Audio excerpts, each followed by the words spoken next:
versos del 1 al 14, Dios siempre, a lo largo de la historia, ha enviado portavoces de sus mensajes, llamando a los pecadores al arrepentimiento. Siempre el arrepentimiento ha formado parte de la predicación apostólica, bíblica, aunque muchos hoy, de la forma en que evangelizan, no aparece la palabra arrepentimiento, pero el Señor enviaba siempre mensajeros a su pueblo. Los profetas confrontaron tanto a Israel como a las naciones gentiles y les llamaban al arrepentimiento. En el Nuevo Testamento como en el Antiguo, fieles predicadores pidieron arrepentimiento y fe, ofreciendo la esperanza de perdón en Cristo Jesús. En el futuro, durante la hora más oscura de la tierra, parte de la oscuridad que ya hemos estado mirando en el libro de Apocalipsis, en los capítulos que hemos estado reflexionando últimamente, en esa hora de oscuridad, Dios levantará dos poderosos predicadores. Ellos tendrán la sagrada responsabilidad de anunciar valientemente el Evangelio durante los últimos 3 años y medio de ese periodo de 7 años de tribulación. Ellos jugarán un papel muy activo e importante en lo que la Biblia llama la gran tribulación, o sea, los últimos 3 años y medio. Ellos, además de proclamar, de predicar el Evangelio, estarán anunciando el juicio de Dios sobre un mundo malvado. La predicación de estos hombres estará impregnada de urgencia por los tiempos que estarán viviendo. Vamos en esta hora a meditar en estos dos testigos. Padre, gracias por la oportunidad de traer tu palabra. En tus manos nos ponemos. Estamos reconociendo, Señor, nuestra incapacidad humana. Suplicamos que tu Espíritu nos use para hablar en tu nombre. Te lo pedimos en el nombre de Jesús. Amén. Antes de presentar a estos dos fieles predicadores, Juan registra una escena, un fascinante incidente que podríamos decir prepara el escenario para la llegada de estos mensajeros. El templo medido. Dice en el capítulo 11, verso 1 y 2, entonces me fue dada una caña semejante a una vara de medir, y se me dijo, levántate y mide el templo de Dios y el altar, y a los que adoran en él. Pero el patio que está fuera del templo, déjalo aparte, y no lo midas, porque ha sido entregado a los gentiles, y ellos hollarán la ciudad santa 42 meses. A Juan se le entrega una caña, dice la palabra que es semejante a una vara de medir. ¿Por quién le fue dada? O por el mismo ángel que habló en el capítulo 10, verso 8, donde dice la voz que oí del cielo, o el ángel fuerte que habló en el verso 9 y verso del 9 al 11, que aparece también en el capítulo 10 de Apocalipsis. A Juan este ángel le dice que mida el templo de Dios, incluso el altar, y dice, y los que adoran en él. Ahora, esa acción es simbólica e indica pertenencia. Está definiendo los límites de lo que pertenece a Dios, de las posesiones de Dios. Esas medidas significaban algo bueno, ya que se deja de medir lo malo. Dice el verso 2, pero el patio que está fuera del templo, déjalo aparte, y no lo midas, porque ha sido entregado a los gentiles, y ellos hollarán la ciudad santa 42 meses. Esta medición del templo por parte de Juan simboliza la selección de un remanente judío de creyentes que Dios guardará del juicio. Romanos 11 dice que Dios no ha desechado a su pueblo, Dios preserva un remanente en medio de la persecución. Y el hecho de medir ese templo indica exactamente eso. Dice que hollarán la ciudad santa. A lo largo de la historia, Asiria, Babilonia, Media y Persia, al igual que Roma, oprimieron a Jerusalén en tiempos antiguos. La historia registra estos tiempos de opresión sobre la santa ciudad. Sin embargo, este versículo está mirando al futuro, está mirando al momento cuando la nueva Babilonia, el nuevo imperio, resucitará, dirigido por el anticristo.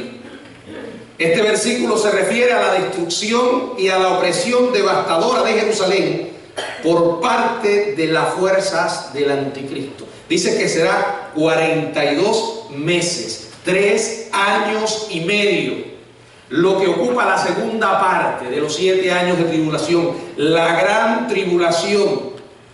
Durante este tiempo, los judíos van a ser preservados. En el libro de Apocalipsis, en el capítulo 12, vamos a ver que ellos huyen al desierto y allí Dios los va a sustentar. ¿Dónde? ¿A qué lugar? Muchos suponen que irán a la ciudad de Petra, una ciudad construida en la roca, que ha quedado como un monumento arqueológico para asombro de la humanidad a lo largo de los años. Pero esta ciudad probablemente sea el lugar donde escapen los judíos en esta persecución. Ahora, Juan ve un templo. Dice la palabra que vio un templo. Este es el cuarto templo. Se va a edificar en Jerusalén durante la tribulación. ¿Cómo sabemos que va a haber un templo? Bueno, Mateo 24:15 habla sobre este templo. Segunda a los Tesalonicenses capítulo 2, verso 4 también. El templo de la tribulación será reedificado al principio de los 3 años y medio. Recuerden que el mundo quedará enamorado de una figura que se levantará después del rapto, que usted y yo conocemos como el nombre del anticristo. Este hombre logrará lo que a lo largo de la historia no han podido lograr todas las figuras que se han levantado en el orden político. Ese soñado acuerdo entre árabes y judíos, esa permanente tensión va a acabar. Será bajo el patrocinio y la protección del anticristo que ese templo se va a edificar. Actualmente hay muchos judíos ortodoxos que están soñando con esto, con la reedificación de su templo. Pero el templo está ahora ocupado. Está ocupado específicamente por una mezquita construida por los musulmanes en un lugar conocido como la Cúpula de la Roca. En este lugar, los musulmanes creen que Mahoma ascendió al cielo. Y es precisamente en ese mismo lugar que el templo de los judíos debe construirse. Indudablemente que en las circunstancias actuales es algo imposible de lograr. Piensen por un momento que los judíos arrebaten ese lugar a los musulmanes y edifiquen allí un templo. Eso sería algo inconcebible en el ambiente político actual. Pero entonces, ¿cuándo se va a lograr? Durante la tribulación, bajo el liderazgo, la protección del anticristo. Ellos podrán reconstruir su templo. Se dice que ya tienen todos los materiales guardados y los planos para la edificación de este templo. Ellos están listos cuando aparezca la oportunidad. Y es curioso que los judíos van a ver en ese anticristo una especie de Mesías. Y los musulmanes también estarán viendo a su Mesías. Ambos serán engañados. Hoy nos parece imposible, pero las condiciones ya están creadas. Ponga ahí en internet la cúpula de la roca, la mezquita de Omar, y ahí va a ver el templo. Digo, el lugar que tienen los musulmanes, pero allí, en ese mismo lugar, se va a edificar el cuarto templo. Ahora, las instrucciones a Juan de medir el templo incluían una omisión. Se le ordenó: el patio que está fuera del templo, déjalo aparte y no lo midas.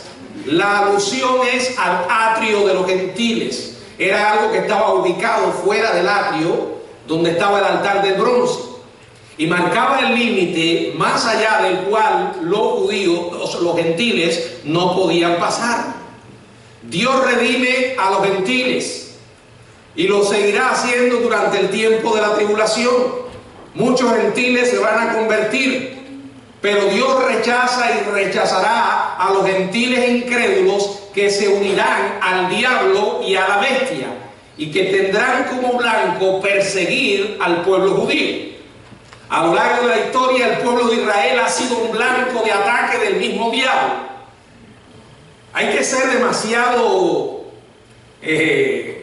ignorante para no aceptar la realidad de que el pueblo judío, de una manera muy, pero muy especial, ha sido perseguido despiadadamente a lo largo de la historia.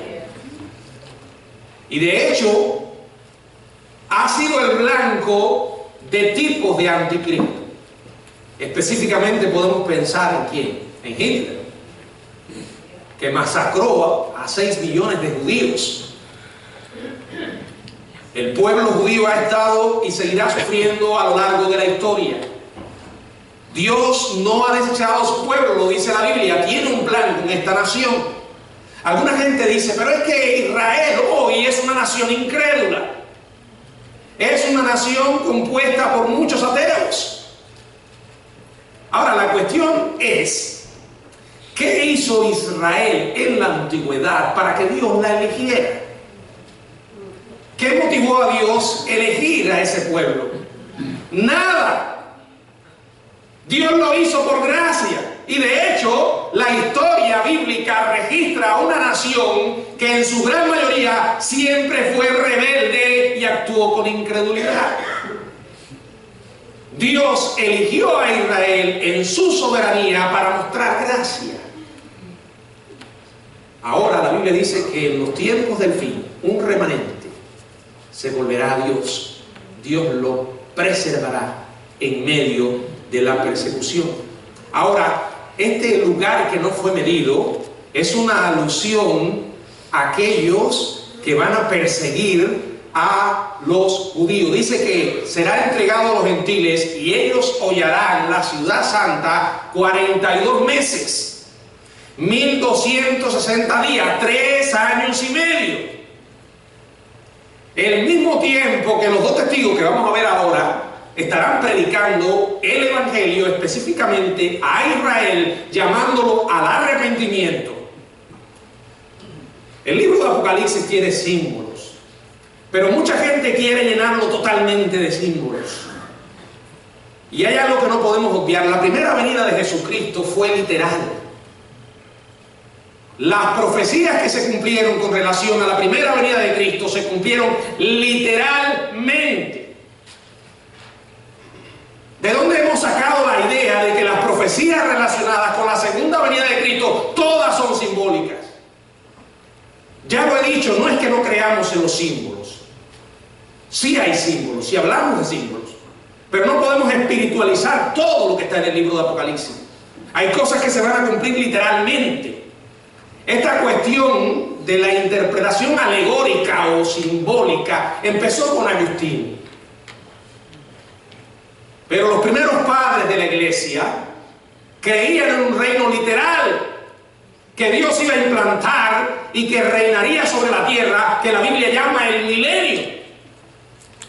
Ahora, hoy en día, aparecen algunos que dicen Apocalipsis 20, milenio no son 2000 años. Ah, no, ¿y qué es? 6 veces aparece esa palabra. No, el diablo no será atado literalmente. Ah, no. Ya el diablo está atado. ¿Así? El problema es que cuando tú te llenas la mente con la posición de que todo es simbólico, cualquier locura es permitida. Ahora se midió el templo, el atrio de los gentiles se dejó libre, ellos van a ser objeto de juicio. Mientras tanto, Dios levanta 2 poderosos evangelistas que con la autoridad y el poder del cielo estarán llamando al mundo al arrepentimiento.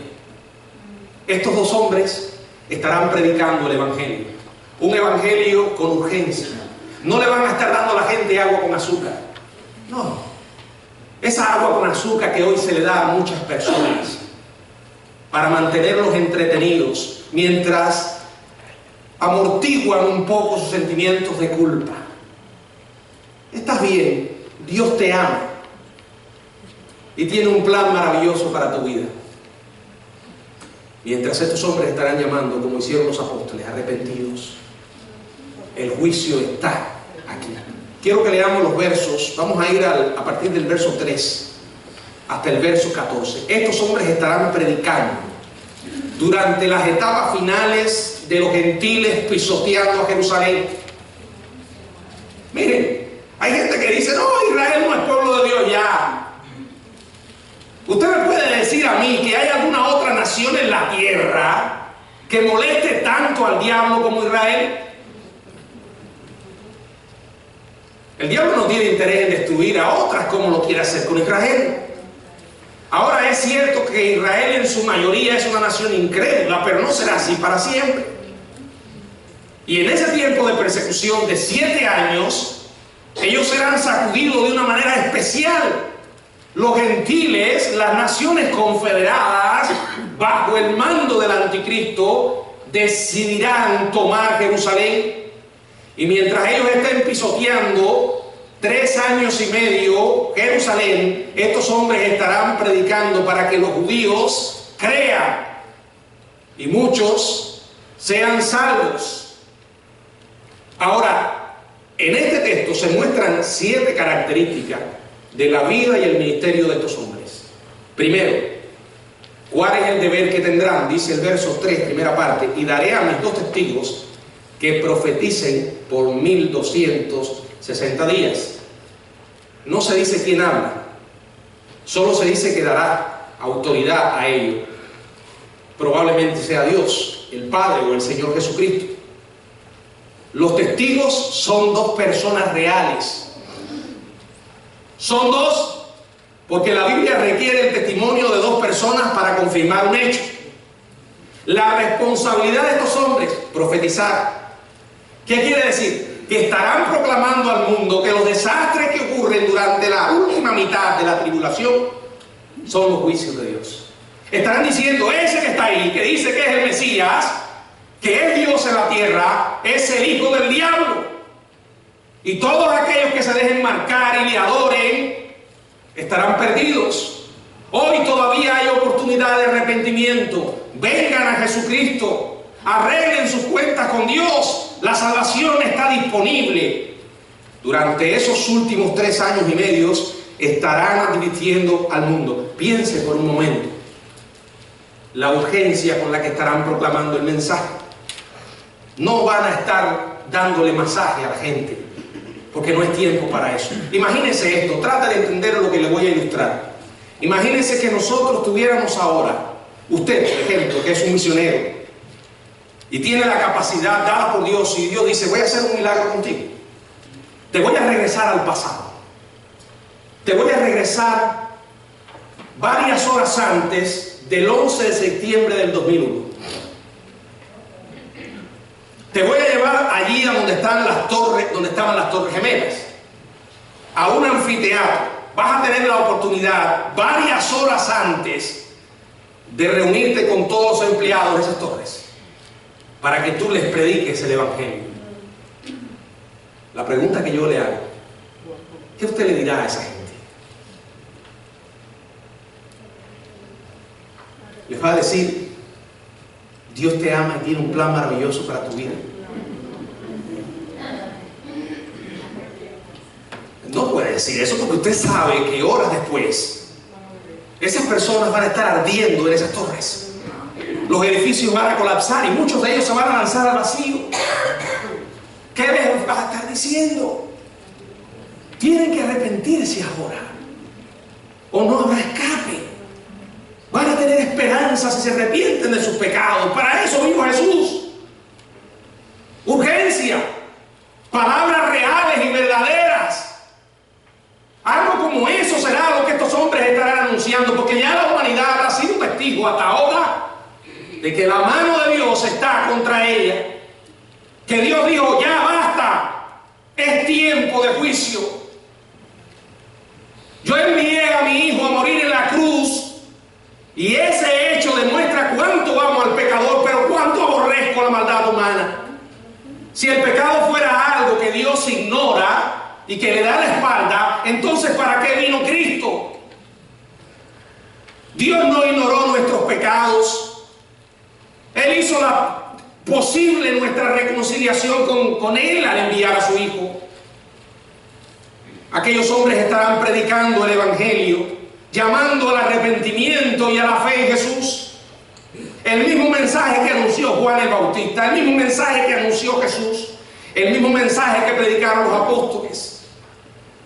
Dice que lo harán por 1260 días. No es coincidencia que en los versículos anteriores se diga la misma cifra.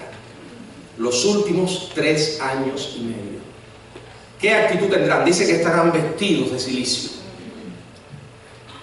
El cilicio en la Biblia era una expresión de tristeza y dolor. Probablemente estos hombres estarán vestidos a la usanza de los profetas del Antiguo Testamento. ¿Qué creen que la gente van a pensar de ellos? Lo mismo que pensarían hoy si aparecieran aquí 2 tipos diciendo lo mismo y vestidos de cilicio como los profetas del Antiguo Testamento. ¡Están locos! No le hagan caso a esos desquiciados. Sin embargo, esto será una expresión de dolor, porque estos hombres sabrán lo que el mundo le espera. Estarán dolidos porque el templo ha sido profanado, Jerusalén oprimida y el hijo de las tinieblas gobernando sobre un trono terrenal, la bestia, el anticristo. Estarán dolidos porque verán cómo encanta con su voz a la gente, cómo la gente se deja engañar y corren detrás de ese falso Mesías, cómo lo adoran. La identidad de estos testigos, dice el verso 4: estos son los 2 olivos y los 2 candeleros que están en pie delante de Dios, del Dios de la tierra. Juan los identifica como los 2 olivos y los 2 candeleros que están en pie delante del Dios de la tierra. Los olivos y los candeleros nos hablan de luz, la luz del avivamiento. El aceite de oliva se usaba para las lámparas, y esto simboliza la verdad de Dios en medio de la oscuridad de la depravación humana, el poder del Espíritu Santo tocando aún, cambiando vidas. Ahora, ¿quiénes son estos hombres? Hay varias razones. La Biblia no dice quiénes son. No podemos ser dogmáticos en esto, pero hay ciertos factores que parecen indicar que se trata de Moisés y Elías. En primer lugar, los milagros que harán. Estarán destruyendo a sus enemigos con fuego. Contendrán la lluvia, convertirán el agua en sangre y herirán la tierra con plagas. Seguro, pastor, no es simbólico. No lo es. ¿Por qué? Los profetas lo hicieron. Ahora, si tú no crees que ellos lo hicieron, entonces tampoco vas a creer que estos lo harán. Fueron milagros que Moisés y Elías hicieron en el Antiguo Testamento para llamar al arrepentimiento en una era especial. En segundo lugar, tanto el Antiguo Testamento como la tradición judía esperaban que Moisés y Elías regresaran. Por ejemplo, Malaquías 4:5 habla del retorno del profeta Elías. También los judíos creían que Dios levantaría a un profeta Moisés. Jesús dijo que Juan era el Elías que había de venir. Ahora, ese cumplimiento de Juan no incapacita para la realización, no imposibilita el retorno futuro de Elías. En tercer lugar, tanto Moisés como Elías, que representaban la ley y los profetas, estuvieron con el Señor Jesús en el monte de la transfiguración. Y este pasaje, esta experiencia del ministerio de Cristo, fue un anticipo, podríamos decir, de su segunda venida. En cuarto lugar, estos hombres dejaron la tierra de manera extraordinaria. Elías no murió. Dice la palabra que fue llevado al cielo en una carroza de fuego. Moisés, su cuerpo fue enterrado en un lugar secreto por el propio Dios. Me gusta creer que fueron los que serán Moisés y Elías. Ahora, no tratándose de ellos, la idea es que vendrán dos mensajeros al estilo de los profetas del Antiguo Testamento, llamando a Israel al arrepentimiento. Su poder, versos 5 y verso 6. Si alguno quiere dañarlos, sale fuego de la boca de ellos y devora a sus enemigos. Y si alguno quiere hacerles daño, debe morir él de la misma manera. Estos tienen poder para cerrar el cielo a fin de que no llueva en los días de su profecía. Y tienen poder sobre las aguas para convertirlas en sangre y para herir la tierra con plaga cuantas veces quieran. Sean o no Moisés y Elías, tendrán poderes milagrosos, semejante a los mismos poderes que estos hombres tuvieron en el Antiguo Testamento. Ellos proclamarán con toda autoridad y sin temor el juicio, la ira y la venganza de Dios, llamando a las personas a arrepentirse. Ahora, ¿qué creen ustedes que va a pasar? Lo mismo que pasa hoy cuando usted escucha a un predicador llamando a la gente a arrepentirse. Porque si usted dice que hay que arrepentirse, está diciendo que hemos hecho algo malo. No se arrepienten los buenos. ¿Quiénes se arrepienten? Los pecadores. Y para llamar a alguien al arrepentimiento, tú tienes que decirle que es un pecador. Todos lo somos. Y nuestros pecados ofenden a Dios. Claro, si usted le dice a la gente, vengan, que todo les va a ser de maravilla. ¿Quién no quiere que todo le vaya de maravilla? Bueno, si usted no quiere que las cosas le vayan de maravilla, algún tornillo tiene flojo. Pero todo el mundo quiere ser rico, todo el mundo quiere vivir sin enfermarse. Ay, si alguien encuentra, y en esa iglesia te dicen que si tú vas, se te van a acabar los problemas. Créanme que se llena. Pero es una mentira. Eso es falso. Esta predicación apostólica va a despertar el odio en la gente en aquellos días. Y muchos querrán que dañarlos, intentarán hacerles daño. Pero dice la palabra que un poder milagroso estará con ellos y no podrán tocarlos. Fuego saldrá de la boca de ellos que devora a sus enemigos. Los que deseen dañar a estos predicadores morirán de la misma manera. En otras palabras, estos hombres van a ser inmortales hasta que cumplan el propósito para el cual Dios los trajo de vuelta. Allí estarán predicando. La gente va a estar abismada cuando vean que quizás un pelotón de militares intenta arrestarlos sin poder hacerlo. O algunos quizás disparan sus armas de fuego contra estos hombres y los ven permanecer sin daño alguno. Aparte de que habrán algunos locos que tratarán de matarlos a pedradas o dispararles, tendrán poder para cerrar el cielo a fin de que no llueva en los días de su profecía. Imagínense, ¿cómo creen que les va a caer a la gente esto? El anticristo va a saber usar esto muy bien y va a decir, la culpa de que no llueva la tienen esos dos fanáticos. La culpa de que las aguas se hayan convertido en sangre y que tengamos tantas plagas, la tienen esos dos fanáticos. Y no dudo que aparezca alguno que diga, estos dos tienen algún arma secreta. Son terroristas. Tenemos que exterminarlos. Indudablemente que estos hombres van a hacer milagros y harán que la gente los odie y los tema. Pero Dios tiene un tiempo, y cuando ese tiempo se cumpla, estos hombres van a morir. Dice el verso 7: cuando haya acabado su testimonio, la bestia que sube del abismo hará guerra contra ellos y los vencerá y los matará. Y sus cadáveres estarán en la plaza de la gran ciudad, que en sentido espiritual se llama Sodoma y Egipto, donde también nuestro Señor fue crucificado. Y dice: y de los pueblos, tribus y lenguas y naciones verán sus cadáveres por 3 días y medio, y no permitirán que sean sepultados. Y los moradores de la tierra se regocijarán sobre ellos y se alegrarán y se enviarán regalos unos a otros, porque estos 2 profetas habían atormentado a los moradores de la tierra. Cuando termine su testimonio, Dios los va a proteger hasta ese momento. Dice que la bestia, ¿quién es la bestia?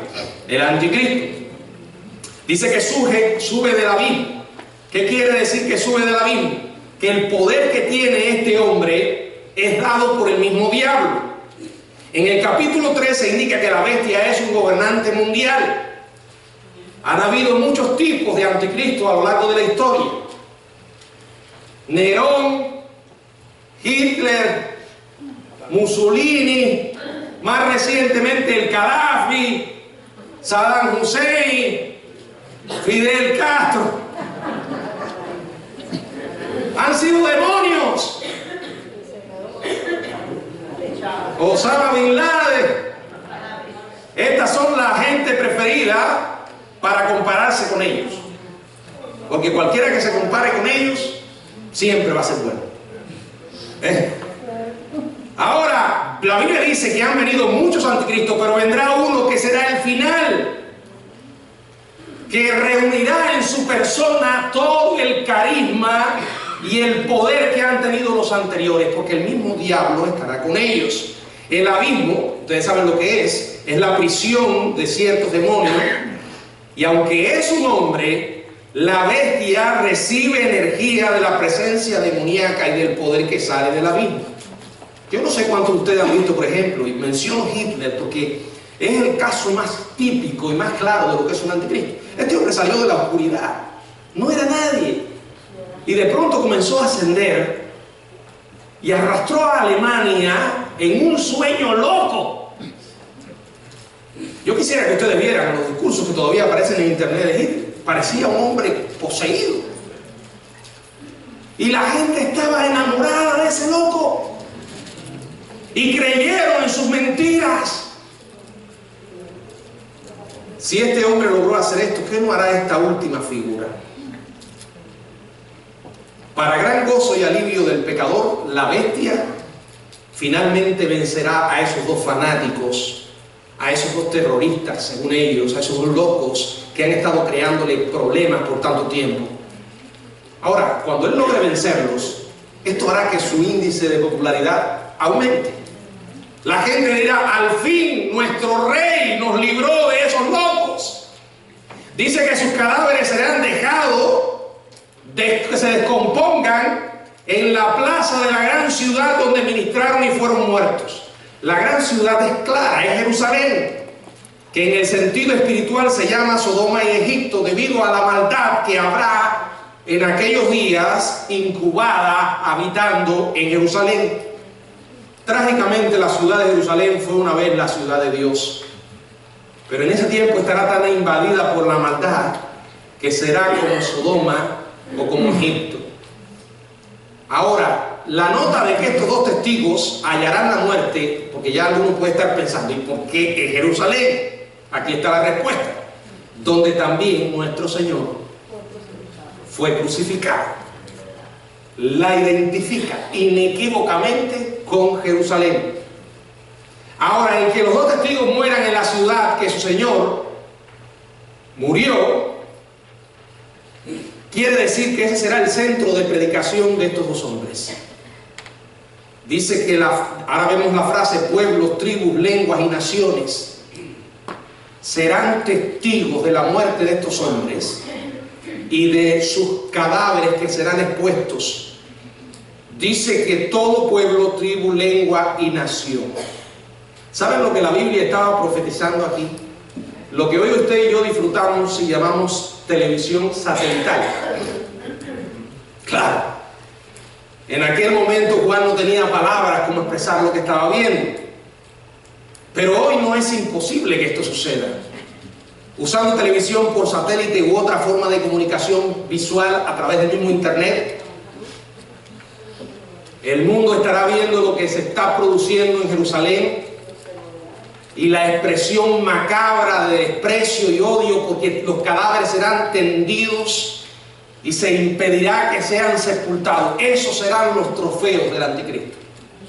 Aquí están los enemigos de la nación. Yo los he vencido. El mundo lo estará viendo por 3 días y medio. La muerte de los 2 testigos provocará celebraciones. Harán, digamos, una especie de Navidad. Porque dice que se darán regalos unos a otros. Y uno se pregunta, ¿cómo es posible que la gente se goce? Miren, hermanos queridos, y perdonen que yo regrese a la historia. De la misma manera que en Cuba, cuando triunfó el comunismo, se gozaron en ver los fusilamientos, los juicios de mucha gente que eran de la dictadura chiquita, la de Batista, porque la grande vino después. Y la gente se gozaba con eso. De la misma manera que cuando la gente comenzó a salir para acá, para los Estados Unidos, el mismo pueblo cogía huevos y les caía huevazos. Y a piedra los congelaban, huevos congelados para tirarle a las personas. La maldad humana, cuando se suelta, no tiene freno. Y ahí estarán viendo a estos hombres muertos y dirán, ese sí es Dios. Porque ¿qué Dios ni Dios? ¿Cómo Dios va a existir? Y ellos diciendo que son de Dios y ahora están muertos. Usted cree eso hasta aquí, así que tendrá que seguir creyendo lo que le diremos ahora. Verso 11 y verso 12. Pero después de 3 días y medio, entró en ellos el espíritu de vida, enviados por Dios, y se levantaron sobre sus pies, y cayó gran temor sobre los que lo vieron. Y oyeron una gran voz del cielo que decía, subid acá. Y subieron al cielo en una nube, y sus enemigos los vieron. Dice que hubo un gran terremoto como para resaltar lo que estaba ocurriendo. Pero dice que después de 3 días y medio, durante los cuales sus cuerpos se exhibieron en Jerusalén, entró el espíritu de vida, el mismo que dio vida en Génesis capítulo 2, verso 7. Se levantaron, cayó gran temor sobre los que los vieron, y el temor se apoderó del mundo irredento. Se escuchó una voz del cielo que decía, subid acá, el Señor los llama al cielo y ascienden en una nube. ¿Por qué vas a espiritualizar esto? ¿Acaso nuestro Señor no resucitó? No, yo no voy a decir, ¿fue simbólico? ¡No! Ascendió a los cielos en una nube también, las nubes. ¿Por qué vamos a pensar que esto es simbólico? Ahora, cuando llegamos a esta parte, siempre hay gente que quiere criticar, ¿verdad? Y algunos dicen, bueno, si resucitaron, ¿por qué Dios no les permitió seguir predicando? Ahora sería la predicación más eficaz. El mismo análisis podríamos hacerlo. Bueno, ¿por qué Jesús se fue al cielo? Se podía haber quedado predicando. Además dejó a sus apóstoles predicando, y créanme, mucha gente siguió rechazando el Evangelio. Además, el Señor Jesucristo dijo en Lucas capítulo 16, verso 31, cuando Abraham le dijo, yo tengo familia, Señor, permite que alguien se levante entre los muertos y vaya allí y les hable, y entonces se van a arrepentir. Mas Abraham le dijo, si no oyen a Moisés y a los profetas, tampoco se persuadirán, aunque alguno se levante de los muertos. Pero miren la influencia del ministerio de estos hombres. Verso 13. En aquella hora hubo un gran terremoto, y la 10ª parte de la ciudad se derrumbó, y por el terremoto murieron en número de 7,000 hombres, y los demás se aterrorizaron y dieron gloria al Dios del cielo. El término para hombres en el texto griego literalmente indica que los 7.000 que murieron eran personas de influencia, tal vez líderes en el gobierno mundial del anticristo. Como resultado del violento terremoto y la resurrección milagrosa de estos hombres, la gente se aterrorizó y dieron gloria al Dios del cielo. ¿Saben qué quiere decir esto? Que probablemente muchos habitantes de Jerusalén, judíos, con esto vinieron a la fe en Cristo. Dar gloria al Dios del cielo es una señal de arrepentimiento genuino en Apocalipsis y en otros pasajes de las Escrituras. Aquí está hablando de una porción de judíos que en ese momento se van a volver al Señor, se van a convertir en la ciudad de Jerusalén. Ahora, el intervalo termina con esta nota positiva y esperanzadora. Sin embargo, para el mundo incrédulo termina con la seria advertencia de que el segundo ay pasó. Y he aquí el tercer ay viene pronto. La séptima trompeta pronto sonará, trayendo con ella los violentos juicios finales y la venida de Cristo en gloria para establecer su reino. ¿Qué podemos sacar de esta historia? Esto me hace recordar lo que dice la Biblia en Juan 3:16. De tal manera amó Dios. Dios sigue llamando al pecador al arrepentimiento. Fíjense cómo a lo largo de la historia Dios ha estado llamando al hombre a buscarle, a volverse a Él. Durante los 7 años de tribulación, después que la iglesia desaparezca de esta tierra, Dios estará llamando a la humanidad una y otra vez al arrepentimiento. Muchos seguirán endureciendo sus corazones y dándole la espalda al Dios del cielo. Preferirán la oscuridad antes que la luz. Dios comenzará a trabajar en medio de Israel. 144.000 judíos estarán predicando, se estarán sentando las bases para la conversión de Israel. Mucha gente cuando escucha que Israel se va a convertir piensa que es algo milagroso que va a ocurrir en un momento. Y se olvidan que es un proceso que va a comenzar después del rapto de la iglesia, donde Dios va a estar tratando con la nación de Israel de una manera muy, pero muy especial. 144.000 judíos, el ángel con el librito, los 2 testigos, estos 2 últimos serán los últimos en proclamar la palabra a su pueblo. Pronto vamos a ver que ya el anticristo se va a quitar su careta y va a decir: ahora en este templo no se va a adorar a otro Dios que no sea yo. Es cuando los judíos van a ser perseguidos despiadadamente. La nación de Israel ha sufrido muchísimo, pero puedo decirles que hay un pecado del cual quedó curada. Pecado que aparece registrado en el Antiguo Testamento una y otra vez: la idolatría. Hoy Israel es monoteísta en su práctica religiosa. Cuando el anticristo quiera ocupar el lugar de Dios, entonces la luna de miel entre los judíos y este personaje se acabará. Y dice la palabra que huirán al desierto, y ahí el Señor los va a proteger. Hermanos, el escenario está creado. A veces hay gente que me pregunta: ¿usted cree que el anticristo esté aquí? Cuando digo esté aquí, que se está en el escenario humano, lo creo. Creo que en algún lugar de este mundo, de este planeta, de esta tierra, allí está. Quizás es alguien que está intentando ascender en el área ahora política, pero lo cierto es que no es una persona de influencia todavía. Los cristianos no vamos a tener la desgracia de conocerlo. Si usted lo conoce, es porque se quedó, porque no se podrá manifestar hasta que la iglesia sea arrebatada. Y la iglesia es el cuerpo de personas que han creído en Jesucristo, que se han arrepentido de sus pecados y lo han aceptado como su Salvador. ¿Eres tú uno de ellos? ¿Estás seguro que eres un hijo o una hija de Dios? Yo no te estoy preguntando si tú vas a una iglesia, ni tampoco si eres miembro de esta iglesia. El ser miembro de la iglesia bautista no te salva. como a mí no puede salvarme ser pastor de la iglesia. Hay pastores que van a ir al infierno. Hay pastores que van a enfrentar la tribulación. Lo que salva es la fe en Jesucristo. El creer que Él murió en la cruz por tus pecados. Y aquí repito esto. Cristo no murió en la cruz para que tú seas feliz. Cristo murió en la cruz para que tú seas justificado.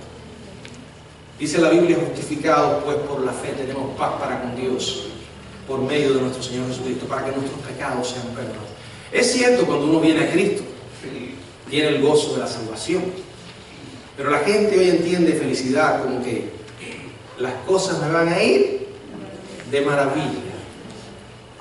Y el Señor dijo otra cosa: en el mundo van a tener aflicción, pero confiad, yo he vencido al mundo.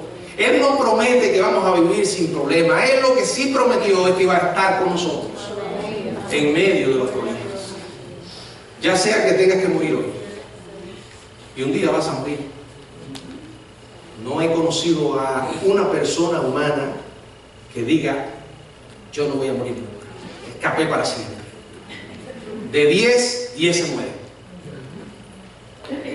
¿Estás preparado para ese momento?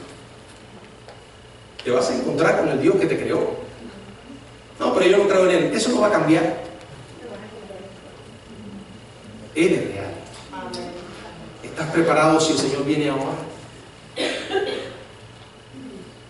Alguien dijo que Israel es el reloj de Dios. ¿Saben por qué? Porque todas las profecías de la Biblia están muy unidas a esa nación. Y créanme, Israel sigue siendo un punto especial que nos está indicando hacia dónde vamos. Y la realidad es que el tiempo se acaba. Has reconocido que eres pecador. Te has ofendido y sigues ofendiendo a Dios. Te has arrepentido de tus pecados y le has pedido perdón a Dios. No vale la pena vivir aquí unos pocos años y perderte en la eternidad. Habla allí con Dios ahora y pídele que perdone tus pecados. No vas a ser una persona perfecta. Yo sé que ninguno de nosotros lo es. Todos estamos batallando todos los días. La gente a veces viene a la iglesia pensando que la iglesia es el cielo y la tierra. No. La iglesia es un hospital llena de gente enferma. Está tratando de hacer la voluntad de Dios. Siempre hay lugar. Ven a Cristo ahora y pídele que te perdone. Reconoce que cuando Él murió en la cruz, lo hizo por tus pecados. Él pagó el precio por tu redención, tu justificación. Si tú le pides perdón, Él lo hará. Y a partir de ahora podrás vivir con Él todos los días hasta el fin del mundo. Que el Señor nos bendiga.